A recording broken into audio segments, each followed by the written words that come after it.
자비로우신 주님, 저희들을 축복하셔서 은혜 베푸시고 이러한 때에도 살아계신 하나님을 온전히 찬양할 수 있도록 인도하시며 그리스도의 십자가의 보혈의 능력으로 이 땅 살아갈 때에 승리의 비결을 가르쳐 주신 것 감사합니다.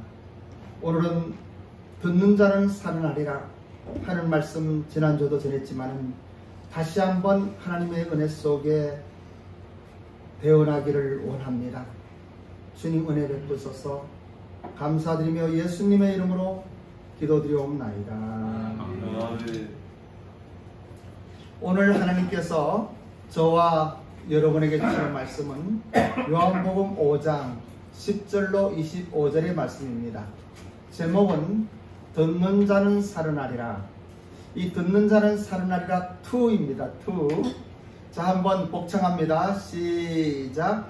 듣는 자는 살아나리라. 2. 한 번 더. 시작. 듣는 자는 살아나리라. 2. 사랑하는 일본 비전교회 성도 여러분, 지난주는 일본어로 설교하면서 통역이 있었기 때문에 충분하게 이해하지 못하고 다음으로 넘어가려고 하다가 너무나 중요한 말씀이기 때문에 좀 더 자세하게 그리고 또 정확하게 하나님 말씀을 전하는 것이 좋겠다 하는 생각이 들었습니다. 사실 우리 윤석연 권사님은 일본에서 태어나셔서 대학 갈 때까지 일본에 계셨기 때문에 나이 들어간 저희들보다 일본어가 능숙하십니다. 그분은 일본어로 차라리 자기가 통역했으면 좋겠다 이런 말씀 하시는데 격월로 그러니까 7월 달에는 그분 보고 일본어로 한번 하라고 하고 8월에는 또 제가 그래도 일본어 설교를 좀 해야 되지 않겠습니까? 그렇게 하면서 한번 해볼까 하는 생각도 하게 됩니다. 사실은 오늘은 다른 이 다음의 말씀인데 기도하고 준비하는 중에 너무나 이 중요한 하나님의 말씀이 통역으로 또 짧은 시간으로 충분하지 못했다는 것을 생각할 때 가슴이 좀 아팠습니다. 그래서 기도하면서 다시 한번 오늘 좀 더 원래의 본문의 말씀으로 이렇게 전하게 되었습니다. 여러분 기대하셔도 괜찮습니다. 전에는 22장 22절에서 25절까지만 했는데 사실은 10절부터 쭉 이렇게 보아야만이 이 말씀의 흐름을 알 수가 있습니다. 사실 이 구원의 이야기이며 복음의 본질이기 때문에 참으로 중요한 하나님의 말씀입니다. 오늘의 본문은 유대인의 지도자들과 안식일의 논쟁을 일으킨 돌반적인 사건이기도 합니다. 예수님께서 유대인들에게 절대적인 가치인 이 안식일의 병자를 고침으로 인하여 기독론인 독생자 예수 그리스도와 안식일의 주인이라고 하는 이러한 것들을 선포한다고 하는 것은 엄청난 사건입니다. 그리고 이 안식일은 그 안식일이 지키는 율법보다 하나님께서 더 소중한 인간 사랑의 큰 뜻을 선포하고 있기 때문에 너무나 중요한 사건입니다. 그리고 예수님께서는 말씀하십니다. 창조주 하나님께서 나를 보내셨다. 그리고 창조주 하나님과 동등됨으로 예수님께서 자신을 이야기하실 때 참남하다 하는 제목이 예수님이 십자가에서 죽으신 그 제목이 되는 것입니다. 그러므로 예수님께서는 말씀하십니다. 영생이란 이야기 이전에 모든 심판권마저도 사람을 심판하고 정죄하는 이러한 모든 권리마저도 아버지 하나님께서 나에게 위임하셨다. 그렇게 이야기하니까 유대인들은 뒤집을 수밖에 없었죠. 놀랄 수밖에 없었죠. 도저히 자기들의 상식으로는 이해할 수 없는 이야기를 하고 있는 것이에요. 오늘날에는 예수 그리스도 하면은 하나님의 아들 독생자라는 것은 모든 사람들이 알고는 있지만은 특히 교회 다니는 사람들, 목회자들은 알고 있지만은 그리고 집사님, 장로님들은 권사님들은 알고 있지만은 이 말씀의 진정한 의미를 안다고 하면 우리의 인생이 달라집니다. 정말 예수님은 살아계신 하나님의 아들이시고 천지를 창조하신 창조주이시며 모든 것을 심판하시는 권위자이신 것입니다. 그분이 이 땅에 오셨고 우리를 구원하셨고 그리고 우리에게 하나님께서 주신 그 은혜의 길을 열어주셨던 것이에요. 이러한 것을 지식으로 알면 안 되는 거예요. 우리의 가슴으로 알아야 돼요. 왜냐하면 팩트이기 때문에, 사실이기 때문에. 저는 집에서 여기에 오면은 3호선 고양시 원흥역에서 3호선을 타고 종로 3가에서 갈아타고 1호선에서 이 종로 5가에 옵니다. 어떤 때는 피곤할 때, 돌아갈 때도 그렇습니다. 지하철 타고 있으면은 어디로 갈지 걱정을 안 해요. 왜냐하면 때가 되면 종로 3가에 가기 때문에. 돌아갈 때도 분명하게 중간에 구파발에서 종점이 되는 차도 있습니다만은 대화행을 타면은 그냥 졸고 있어도 책을 보고 있어도 그냥 전화를 하고 있어도 원흥역에는 가는 거예요. 우리 인생의 길이 그렇다고 하면은 우리는 새로운 시각으로 하나님의 은혜를 누릴 수가 있는 것입니다. 사랑하는 일본 비전교회 가족 여러분, 여러분들도 이러한 하나님의 말씀을 머리로 알지 마시고 지식으로 알지 마시고 여러분의 심령의 신비가 되어서 이것이 우리의 삶의 본질이며 살아가는 삶의 여정 속에 기초가 되고 지표가 되고 모든 것이 되기를 주님의 이름으로 축원합니다. 아멘. 그러면 우리가 어떻게 그러한 것들이 실제로 우리의 삶 속에 적용되어지며 그러한 승리의 삶을 살아갈 수가 있을까요? 본문의 말씀 우리 봅니다. 본문의 말씀은 요한복음 5장 10절로 18절입니다. 5절에서 10절에서 18절 이것은 한번 합독했으면 좋겠습니다. 10절부터 시작. 유대인들이 병나은 사람에게 이르되 안식일인데 내가 자리를 들고 가는 것이 옳지 아니하니라. 대답하되 나를 낫게 하니 그가 자리를 들고 걸어가라 하더라 하니 그들이 묻되 너에게 자리를 들고 걸어가라 한 사람이 누구냐 하되 고침을 받은 사람은 그가 누구인지 알지 못하니 이는 거기 사람이 많음으로 예수께서 이미 피하셨음이니라. 그 후에 예수께서 성전에서 그 사람을 만나 이르시되 보라 내가 나았으니 더 희망 생기지 않게 다시는 죄를 범하지 말라 하시니 그 사람이 유대인들에게 가서 자기를 고치신 이가 예수라 하니라. 그러므로 안식일에 이러한 일을 행하신다 하여 유대인들이 예수를 박해하게 된지라. 예수께서 그들에게 이르시되 내 아버지께서 일하시니 나도 일한다 하시매 유대인들이 이로 말미암아 더욱 예수를 죽이고자 하니 이는 안식일을 범할 뿐 아니라 하나님을 친히 자기의 아버지라 하여 자기를 하나님과 동등으로 삼으심이라. 이렇게 말씀하십니다. 여기에서 몇 가지 중요한 사실들이 있습니다. 먼저는 이 38년 된 병자는 자기를 낫게 하신 분이 누군지 몰랐어요. 결과적으로 예수님께서 성전에서 그 사람을 만나서 말씀을 하시니까 예수님인 줄 알았습니다. 그런데 이때 이 사람은 유대인들에게 먼저 유대인들이 물어봤죠. 너를 낫게 한 사람이 누구냐? 나는 모른다니. 그리고 안식일에 그러한 것을 하는 것은 잘못이다 이야기를 해요.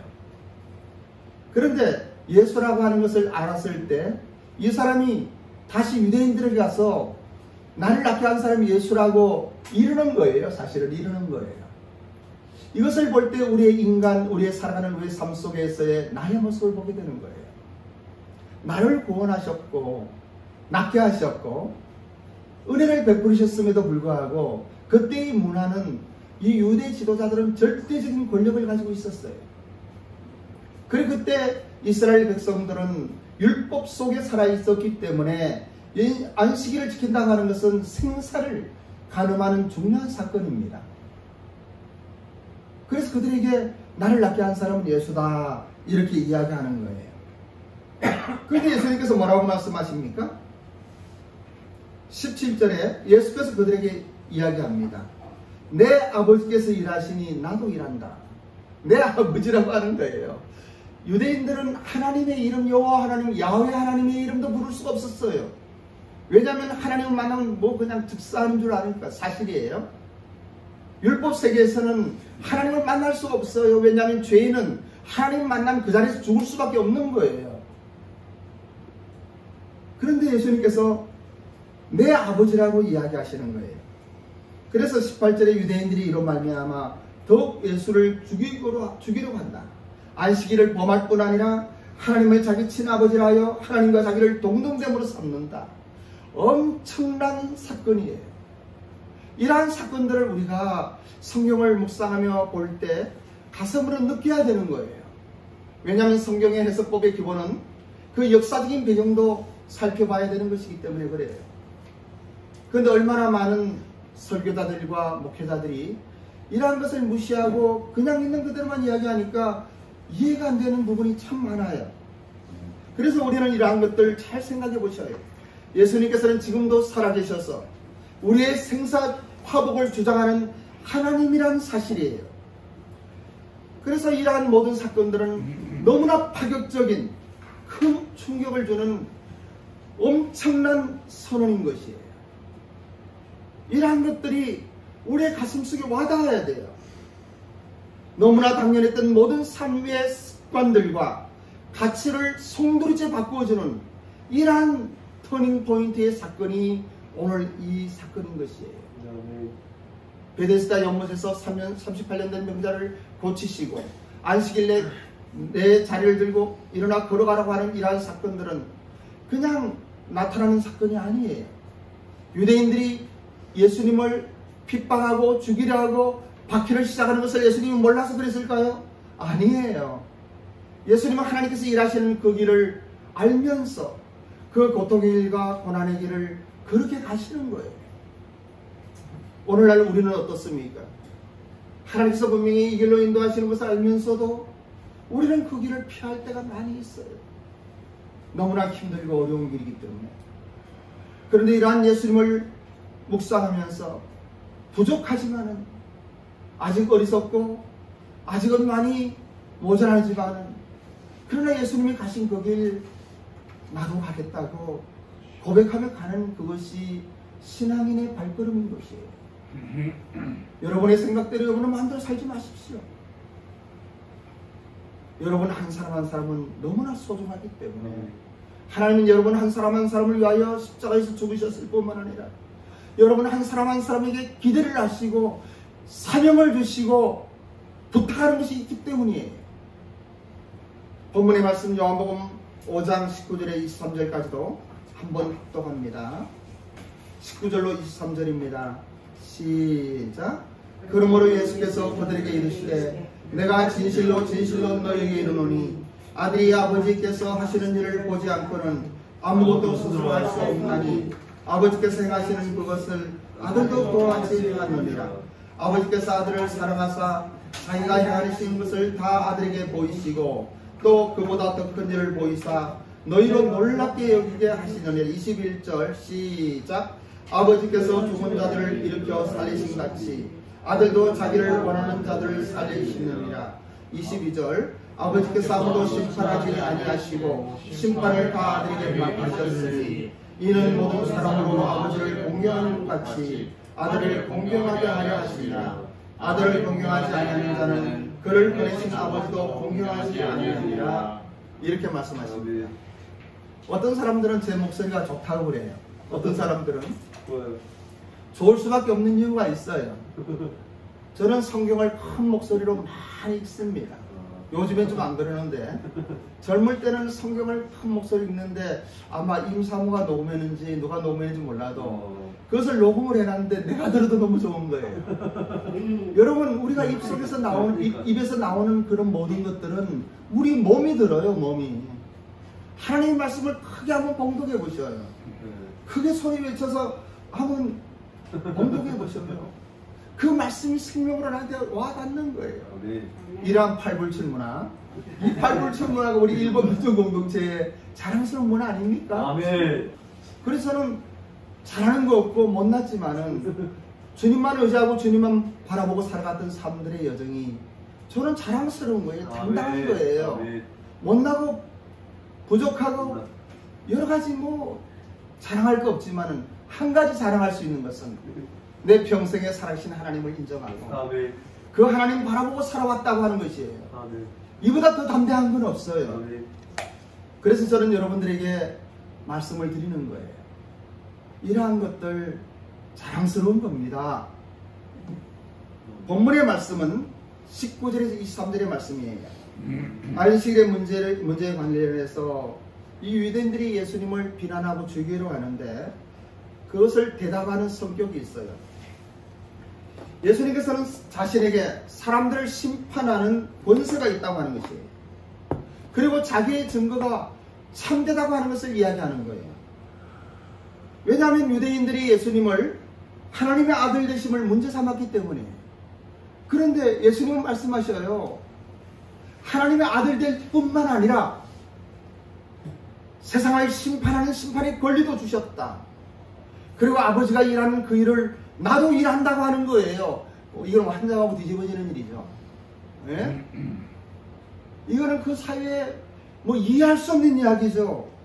그래서 하나님과 동등됨으로 여기는 이 청년, 30세의 그 청년에게 엄청난 분노를 일으키는 거예요. 그를 죽여야 되겠다고 이야기하는 거예요. 우리는 다시 한번 요한복음 이제 오늘 본문으로 들어가는 거예요. 진짜 본문 중에 본문 5장 24절의 말씀도 함께 합독합니다. 5장 24절입니다. 시작. 내가 진실로 진실로 너희에게 이르노니 내 말을 듣고 또 나 보내신 이를 믿는 자는 영생을 얻었고 심판에 이르지 아니하니 사망에서 생명으로 옮겼느니라. 예수님께서는 분명하게 말씀하십니다. 심판에 대하여 말씀하시고 있는 거예요. 우리는 사실 이 성구를 구원의 요절로, 영생의 요절로 잘 암송하고 있는 성경 구절이에요. 요한복음 5장 24절 외울 수 있는 사람 손 들어보세요. 예. 못 외워요? 왜 손 안 들어요? 다시 한번 손 들어보세요. 요한복음 5장 24절을 외울 수 있는 사람. 아멘. 예, 절반 이상의 사람들이 외우고 있는 거예요. 우리 교회도. 그런데 이 문맥을 자세히 보면요, 영생에 대해서 초점을 두고 있는 것이 아니에요. 심판에 초점을 두고 하신 말씀이에요. 심판에 이르지 아니하나니 하는 것이 이 구절의 핵심 요절입니다. 아멘. 어떠한 성경이든 그 성결 구절 속에 중심 메시지가 있어요. 핵심 요절이 있어요. 여기에서는 심판에 이르지 않는다 하는 것이 핵심이에요. 그리고 그 다른 측면에 심판에 이르지 않기 때문에 영생이 있다고 하는 거예요. 먼저 영생을 얻었고 하는 이 원문을 그 직역을 하면은 영생을 가지고 있고가 됩니다. 과거형이 아니라 현재형입니다. 따라서 예수님을 믿는 자는 현재 영생을 가지고 있다라고 하는 것입니다. 이것은 우리는 이것을 현재적 영생이라고 부르는데 요한복음에서 많이 나오고 있습니다. 현재적 의미의 영생은 하나님 아버지와 그의 아들 예수 그리스도를 아는 것. 다시 말하면 인간적인 관계 속에 창조주 아버지 하나님, 성부 하나님과 성자 예수 그리스도와 인격적인 관계를 맺는 것을 이야기해요. 그리고 인격적인 관계 속에 살아가는 것을 이야기하는 것입니다. 다시 말하면 하나님과 교통하는 것. 그래서 그의 말씀에 응답하고 그가 주시는 은혜와 복을 받아 누리는 영생의 복된 모습을 이야기하고 있습니다. 영생에는 또 미래적인 영생도 있습니다. 그것은 곧 우리가 죽어서 천국에 가는 이러한 것들을 이야기하고 있어요. 우리가 일반적으로 구원받았다라고 이야기하는 건 그거예요.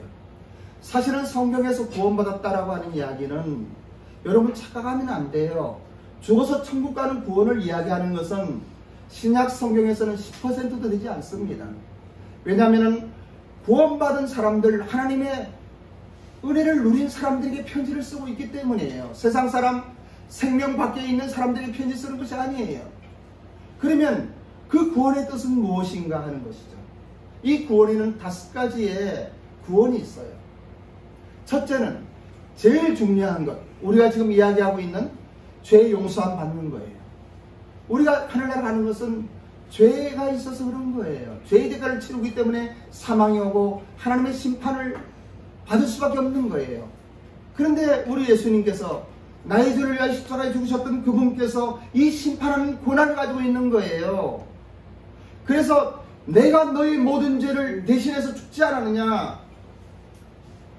우리의 모든 죄가 사라진 것이에요. 이게 제일 중요한 거죠. 하지만 성경에서 많이 이야기하고 있는 90%의 구원이라고 하는 것은, 이 구원의 뜻은 물에 빠진 사람을 건진다는 의미예요. 첫째는 죄의 저주로부터 오는 것들이 있어요. 이 죄의 저주로부터 오는 그 사슬을 끊어준다는 의미가 있어요. 죄와 사망의 권세에서 우리를 해방시키는 거예요. 그것이 첫째는 죄의 저주로부터 오는 가난이에요. 우리의 가난의 문제도 하나님께서 끊어주신다고 말씀하시는 거예요. 여러분, 가난이라고 하는 돈 있고 없고의 문제가 아니에요.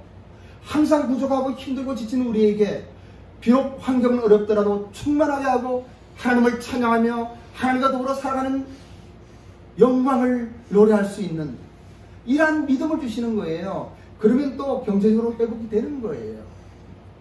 두 번째는 질병입니다. 질병은 우리에게 필요 없는 거예요. 우리하고 상관없는 거예요. 하지만 죄로부터 오는 저주인 거예요. 이 질병으로 우리를 해방시켜 주시는 거예요. 또 세 번째는 사람과 사람 간의 갈등이에요. 이 갈등이라고 하는 것은 죄로부터 오는 것입니다. 우리 팔불출 문화 중에 하나가 좋은 것만 보고 좋은 생각만 하고 좋은 말만 해라. 사람을 보면은 탓하지 말고 정죄하지 말고 판단하지 말고 용서하고 사랑하고 좋은 것만 봐라. 이것이 하나님의 문화인 거예요. 하나님께서 우리를 그렇게 보셨어요. 우리도 그렇게 보라고 하는 거예요. 좋게 보면은 모든 사람이 좋은 거예요. 예.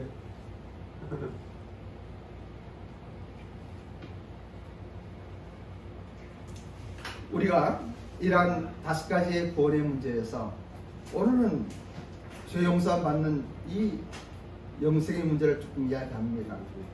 예수님을 믿는 자는 미래에 있을 최후 심판을 받지 않는 것이에요. 그것이 미래적 영생이라고 이야기할 수 있어요. 우리가 죽어서 천국에 들어가는 영생을 이야기합니다. 예수님을 믿는 자는 미래에 천국에 들어가지만은 또 한 가지 현재에도 심판을 받지 않는다고 하는 거예요. 여러분의 삶 속에 예수님과 동행한다고 하면은 어떠한 문제도 문제가 되지 않아요. 그런다고 죄지라고 하는 이야기 아니에요. 죄 지어도 괜찮다는 이야기가 아니에요. 우리는 죄에서 떠나야만 돼요. 그리고 하나님이 말씀하신 대로 내가 의로 거룩하니 너희도 거룩할지어다 라고 말씀하신 말씀을 가슴에 새기고 그러한 삶을 살아가야만 돼요. 그런데 그렇게 됩니까? 장로님 그렇게 되던가요? 그렇게 되지 않는 거예요. 우리가 율법을 지키고 거룩하게 삶을 해서 뭔가 이루어지는 것이 아니에요. 착각하면 안 돼요. 우리는 예수님과 동행함으로 계속 하나님께 다시 돌아오는 거예요. 회개하고 돌아오는 거예요. 세상 사람들은 이해를 하지 못해요. 그래도 또 죄짓고 회개하면 되지 않느냐. 그거는 유치원생들의 이야기예요. 그거보다 얼마나 차원이 높은 이야기입니까? 모든 죄의 권세와 율법의 모든 것들을 넘어서는 하나님의 은혜가 그 가운데 있기 때문에 우리는 그것을 복음이라고 이야기하는 거예요. 굿뉴스예요. 그러한 치졸한 그 세계 속에 살아가는 것이 아니에요. 일본어로 설교할 때는 이런 이야기까지는 할 수가 없었어요. 왜냐하면 시간이 짧고 임팩트한 이야기만 해야 되기 때문에. 그래서 현재 살아가는 우리의 삶 속에서도 심판이 없어요. 그리스도 안에 있으면 예수님의 십자가의 보혈에 하나님의 은혜가 나의 것이 되었다고 하면 물과 성령으로 거듭나서 우리가 구주 예수 그리스도를 영접했다고 하면 하나님의 심판과 진노 밖에 거하는 거예요. 하나님의 의와 사랑과 은혜로 살아가는 것입니다. 그리고 여기서 보면 마지막으로 사망에서 생명으로 옮겼다라고 말씀하십니다. 이것은 완료형입니다. 이것은 과거 어느 시점에 이 사망에서 생명으로 옮겨진 그 사건이 있다고 하는 것을 이야기하고 있습니다. 그 결과 지금 현재 생명 가운데 옮겨진 상태에 있음을 말하는 거예요. 여러분, 그러한 사건이 여러분들에게 있었습니까? 언제 어느 날 이런 이야기가 아니에요. 과거 언제 정말 나의 죄를 회개하고 십자가의 의미를 깨닫고 그 예수님을 나의 구주로 영접하고 거듭난 사건이 나의 인생 속에 있었느냐고 하는 것이에요. 그것이 없었다고 하면 다시 한번 여러분의 믿음을 확인하지 않으면 안 됩니다. 너희가 믿음 안에 있는가 너희 자신을 시험하고 확실히 증거해 보아라. 사도 바울은 그렇게 이야기하고 있는 것이에요. 예수님을 믿는 자는 다시 이야기하면은 과거도 그렇고 현재도 그렇고 미래에도 생명의 영역에 거하고 있다고 하는 것이에요. 그리스도 안에 있다고 하는 것이에요. 그리스도의 사랑 가운데 있다고 하는 것이에요. 24절에 나 보내신 자라고 하는 이 표현은 요한복음에서 39번이나 나오는 말씀입니다. 성자 하나님을 소개할 때 하나님을 세상에 보내신 분으로 소개하고 있습니다. 이것은 성부와 성자를 동시에 설명해주고 있는 것이에요.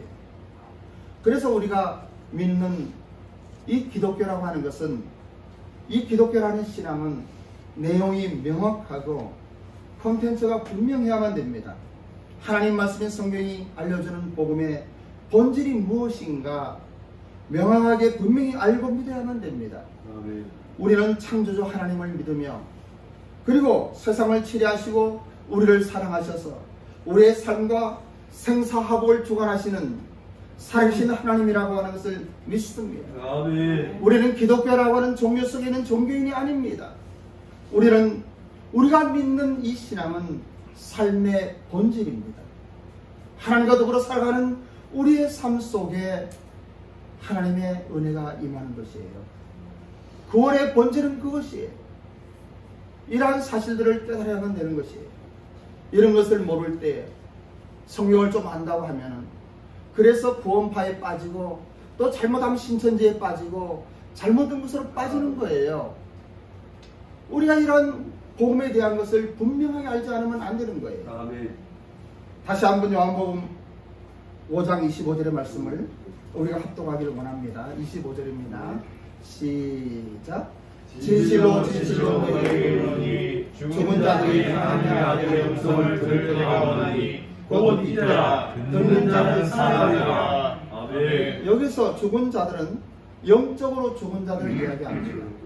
우리가 나무에서 꽃에서 그 가지를 꺾고자 하면은 꽃이 아주 아름답지만 이건 살아있습니까? 죽은 것입니까?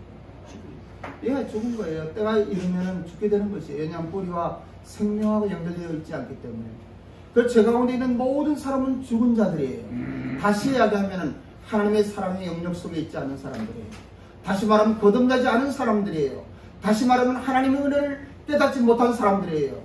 그분들이 교회 안에 있다 할지라도, 그분들이 직분이 집사이며 장로고 선교사이고 목사라 할지라도 이러한 예수 그리스도를 개인적으로 알고 깨닫고 십자가의 의미를 깨닫고 영접하지 않으면 그 사람은 죽은 자들이에요. 때가 되면 그냥 죽는 거예요. 이러한 사람들에게 하나님의 아들의 음성을 들을 때가 오나니 곧 이때라고 말씀하시는 거예요. 오늘 지금 이 시간이 그러한 시간인지도 몰라요. 아멘. 이러한 영적인 의미를 주여. 여러분 믿음으로 깨닫기를 원합니다. 아멘. 주여. 하나님은 말씀하셔요. 우리에게 들을 길을 주실 뿐더러 우리 주 예수 그리스도의 십자가의 보혈의 의미를 깨닫게 하시고 나의 죄됨, 우리가 기독교 안에 있으면은 남들보단 거룩하게 살잖아요. 그리고 뭔가 진리를 찾잖아요. 그런데 그런 것들 너무나 소중해요. 아멘. 주여. 함에도 불구하고 결론적으로는 어느 시점에 아니면 과거든 현재든 미래든 그러한 과정 속에 하나님의 음성을 들을 때가 오는 거예요. 아멘. 죽은 자들이 하나님의 아들의 음성을 들을 때가 오나니 곧 이때라. 듣는 자는 살아나리라고. 그렇게 살아난 사람을 우리는 거듭난 사람이라고 이야기하고 아멘. 하나님의 사랑 가운데 있는 사람이라고 이야기하고 그러한 사람들은 세상 사람과 달라요. 믿지 않는 사람은 교회에 아무리 다녀도 잘못해도 잘못한 것도 알지도 못해요. 느끼지도 못해요. 어둠 속에 있기 때문에 어둠은 아무것도 보이지 않아요. 그냥 그것이 정상인 줄 알고 그냥 살아가는 거예요. 근데 어느 날 빛이 왔어요. 그건 내가 잘못하면 회개하게 되는 거예요. 하나님 죄송합니다라고 이야기하는 거예요. 그러지 않은 사람들은 신학자들이라도 목회자들이라도 자기가 최고인 줄 알아요. 자기가 모든 걸 다 가지고 있는 줄 알아요. 목사님들 죄송하지만 80% 이상이 그렇게 하고 있는 거예요. 내가 최고인 줄 알아요. 근데 이러한 빛을 본 사람은 하나님의 영생이 임했고 생명 가운데 있는 사람은 내가 부족한 거예요. 항상 부족한 거예요. 사도 바울이 부족하다고 이야기한 것 같지. 내가 죄인의 개수라고 이야기한 것 같지. 베드로나 요한도 언제나 눈물로 자신을 돌아보면서 하나님의 은혜를 찬양한 것 같이 내 자랑을 할 수가 없어요. 우리 하나님이 이렇게 나를 사랑하셨습니다. 이러한 사랑으로 나를 사랑하셨습니다. 그래서 내 생명을 하나님께 드리기 원한다고 고백하는 것이 참된 신앙인의 모습이에요. 이것은 목회자들만 이야기하는 거 아니에요. 모든 사람들이 이러한 하나님의 놀라운 복음의 본질을 깨닫고 우리의 삶 속에 적용시키지 않으면 안 돼요. 도토리 키재기거든요. 잘났다고 한 데는 얼마나 잘났고 못났다는 데는 얼마나 못났고 특별한 분들은 계셔요. 정말 놀라운 분들이 계셔요. 우린 그분들을 존경하면서 함에도 불구하고 인간이에요. 본질상 진노의 자녀로 이 땅에 태어나서 내 마음대로 살다가 어느 한순간 하나님의 이 음성을 듣고 하나님의 사랑을 깨달았습니다. 내가 어떠한 존재인지 알았습니다. 그래서 우리 주 예수 그리스도의 십자가의 능력이 필요했던 거예요. 내가 열심히 해서 안 되는 걸 알았어요. 나의 어떠한 신앙으로 안 되는 것을 알았어요. 그래서 예수님을 영접한 거예요. 회개하며 때로는 눈물을 흘리며 주님을 나의 주님으로 모시겠습니다. 그럴 땐 나의 마음속에 평안이 오고 기쁨이 오고 무언가 다른 것을 느끼게 되는 거예요. 그리고 세상을 살아가며 당당한 거예요. 왜냐하면 하나님이 함께 하시기 때문에, 하나님의 은혜가 우리에게 임했기 때문에 나의 은혜가 내게 속하도다 하는 말씀을 아멘으로 받는 것이에요. 네. 여러분 아멘입니까? 아멘. 아멘입니까? 아멘. 그러한 하나님의 은혜가 여러분들에게 임하길 원합니다. 아멘. 기도하겠습니다. 아멘. 주여. 아버지. 신앙의 생애에는 신령한 것을 선택하도록 하는 하나님의 특별한 간섭이 있습니다. 우리는 때로 전혀 원치 않고 생각하지도 않던 걸음을 걸을 때가 있습니다. 지금이 그러한 때인지도 모르겠습니다. 그러나 그 발걸음을 뒤돌아보면 주님의 인도하심이었다는 것을 알게 됩니다. 사랑하는 1번 비전교회 성도 여러분, 여러분들도 그러합니다. 너무 힘들고 지치며 신앙마저도 포기하고 싶을 정도로 어렵고 고통스러울 때 용기를 내시고 마음을 가다듬고 기도하시기 바랍니다. 기도가 안 될 때도 있습니다. 기도가 안 되며 마음이 힘들고 불안하며 허전할 때 그래도 무릎 꿇고 기도하며 사랑의 주님을 바라보십시오. 하나님의 생명 밖에 있는 사람들과는 다르기 때문입니다. 살아계신 하나님, 우리는 이 시간 다시 한번 하나님의 은혜 속에 주님의 십자가를 바라봅니다. 그리고 그 십자가의 은혜를 구합니다. 아버지 하나님, 불쌍히 여기소서, 은혜를 베푸소서. 우리에게 주님의 말씀, 그 귀한 은혜의 사랑의 소리를 들려주시옵소서. 내가 낳고자 하는 아멘. 듣는 자는 살아나리라. 듣고 살아나는 자 되게 하옵소서. 감사드리며 존귀하신 예수님의 이름으로 기도드립니다. 아멘.